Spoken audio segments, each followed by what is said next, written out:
Persoalannya apakah poin-poin perbuatan ini itu sudah dibuktikan? Konten masa lalunya iya, ya kan sangat kasar sekali dan lain sebagainya.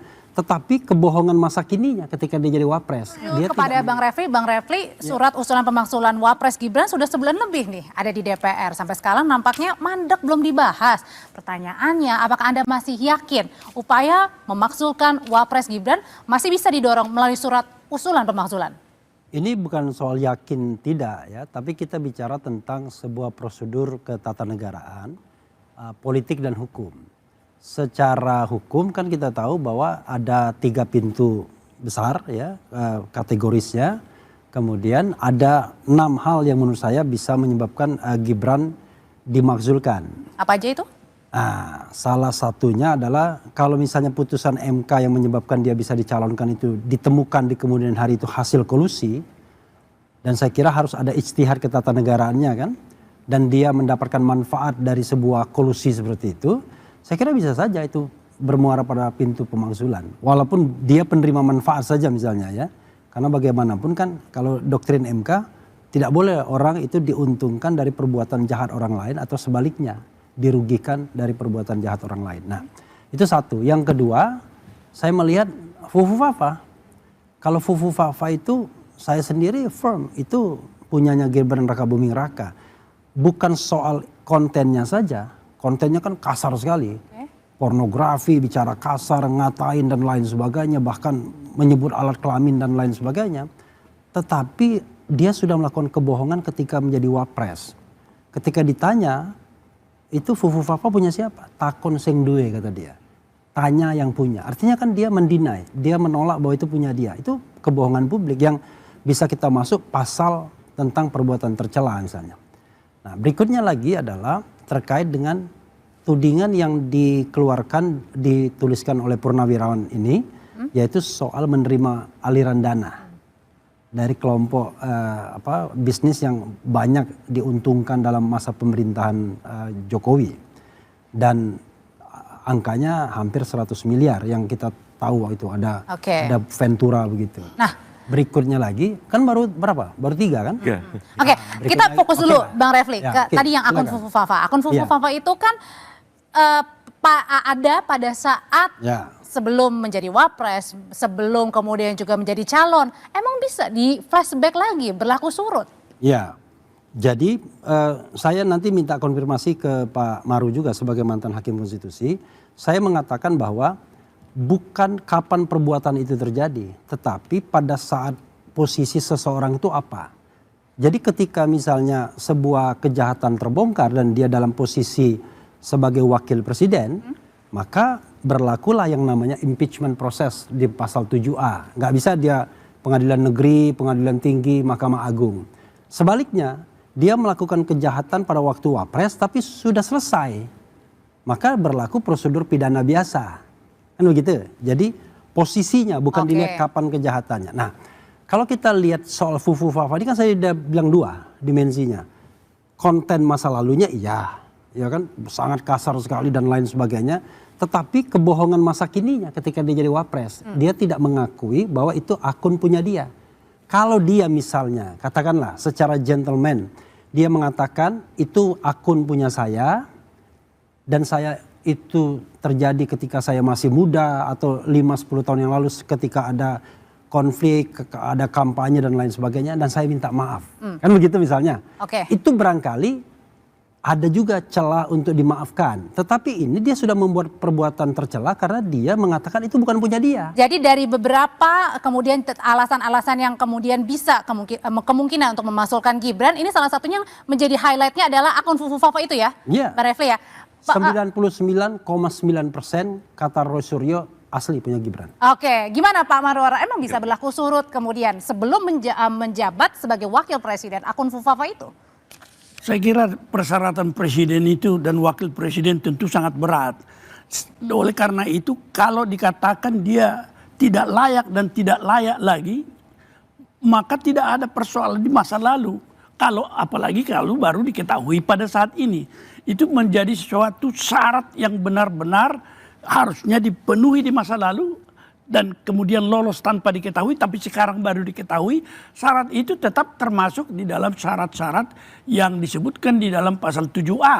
Salah satu apakah itu perbuatan tercela, apakah itu secara etik merupakan perbuatan yang katakanlah tidak pantas atau mencemarkan kedudukan daripada seorang wakil presiden. Dan itu sah menjadi alasan untuk diajukan, kalau kita lihat pasal 7A itu, untuk meminta. Tentu kalau ini usul itu daripada rakyat melalui purnawirawan, tentunya sebagai pemegang kedaulatan, rakyat yang purnawirawan itu akan terikat, mereka akan mengikat wakilnya di DPR. Artinya ini menjadi pintu masuk? Ya, pintu masuknya sudah jelas. Bisa? Bisa. Oke, kalau gitu pertanyaan selanjutnya Bang Nurdin, kalau misalnya tadi ada celah-celah untuk menjadi pintu masuk, salah satunya tadi akun Fufufafa dan lain sebagainya, kalau gitu kenapa nggak dibahas aja dulu di DPR Bang Nurdin? Posisinya Pak Pro di sana itu. Nah, di sini. Biar Salah 3-1 ya? nggak apa-apa. Jangan-jangan empatnya pro impeachment semua ini jangan-jangan. Jadi Kenapa gini, tuh Bang Nurdin? apa yang dikatakan Bung Refli dengan beliau itu, kalau itu bisa dibuktikan, maka itu betul titik masuk. Pertanyaannya adalah pasal 7A Undang-Undang 45, beliau ahli tata negara, saya bukan ahli tata negara. Bunyinya begini, Presiden dan Wakil Presiden dapat diberhentikan dalam masa jabatannya oleh MPR atas usul DPR apabila terbukti melakukan tindak pidana, ya, korupsi, penipuan, dan tindak pidana berat tidak tercela. Persoalannya apakah poin-poin perbuatan ini itu sudah dibuktikan?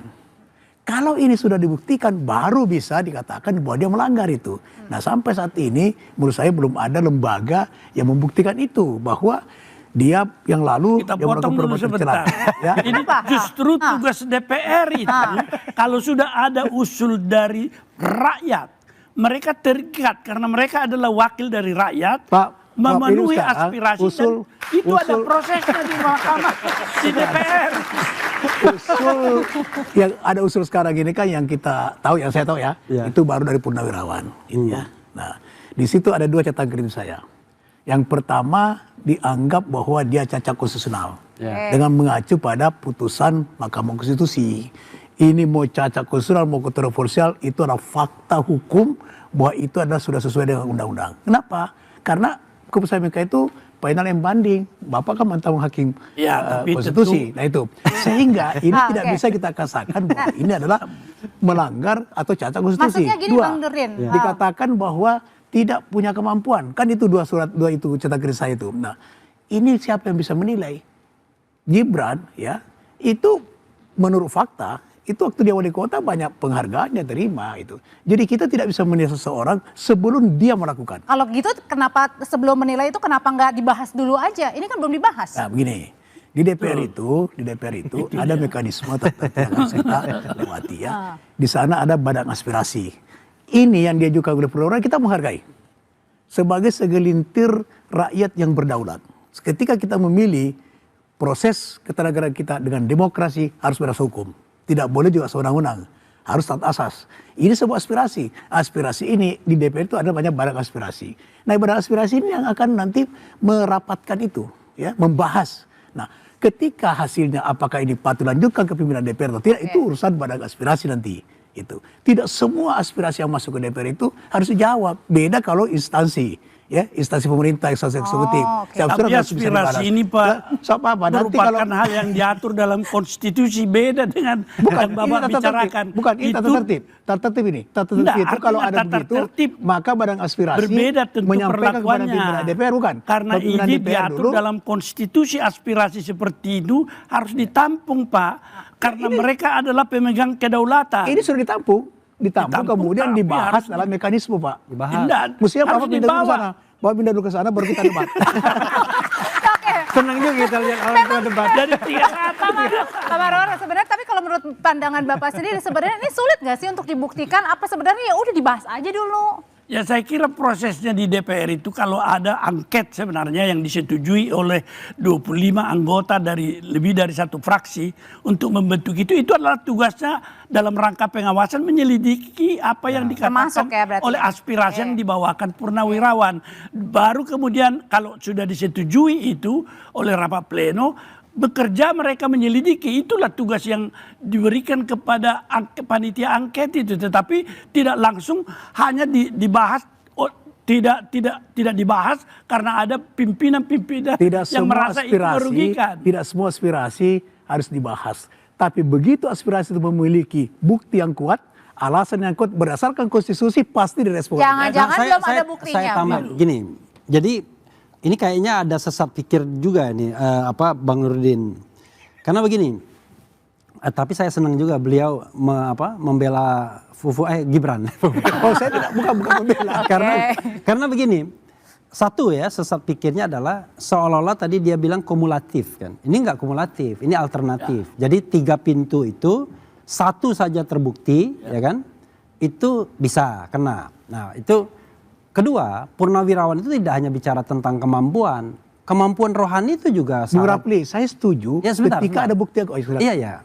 Nanti saya sampai ke bukti itu. Jadi kemampuan rohani itu juga syarat bisa diimpeach kalau seandainya ada masalah di sana. Korupsi jelas itu bagian dari impeachment proses juga. Kemudian fufufafa kalau diterjemahkan sebagai perbuatan tercela jelas juga sebenarnya. Jadi saya mengatakan ada 6 pintu masuknya. Nah, berikutnya adalah ini yang sering salah, mana buktinya? Kalau sudah terbukti, enggak. Justru dari aspirasi itulah kemudian DPR dan MK itu bekerja nantinya. Kalau DPR setuju angket dan kemudian diterima sebagai hak menyatakan pendapat, jadi apa pendapat DPR? Gibran sudah misalnya melakukan perbuatan tercela, misalnya begitu. Hasil apa? Hasil penyelidikan DPR yang bahan mentahnya bisa diberikan oleh masyarakat. Jadi nggak ada dulu ada putusan terbukti nggak? Kan kalau terbukti itu berarti minta putusan Mahkamah Agung dulu atau Pengadilan Negeri dulu, nggak ada. Itu adalah yang namanya perpaduan antara impeachment dan forum privilegiatum. Jadi forum khusus untuk mengadili di pengadilannya di MK. Sementara forum politiknya ada di DPR. Nah di dua institusi itulah akan ada penentuan apakah dia memenuhi syarat article of impeachment apa enggak. Kalau gitu pertanyaan selanjutnya adalah apakah dengan tadi ada beberapa pintu masuk kemudian juga ada landasan hukumnya, ini yang terjegal ini siapa? Jangan-jangan ada ranjau politik. Nanti usai jeda ya Bapak-Bapak, tetap bersama kami.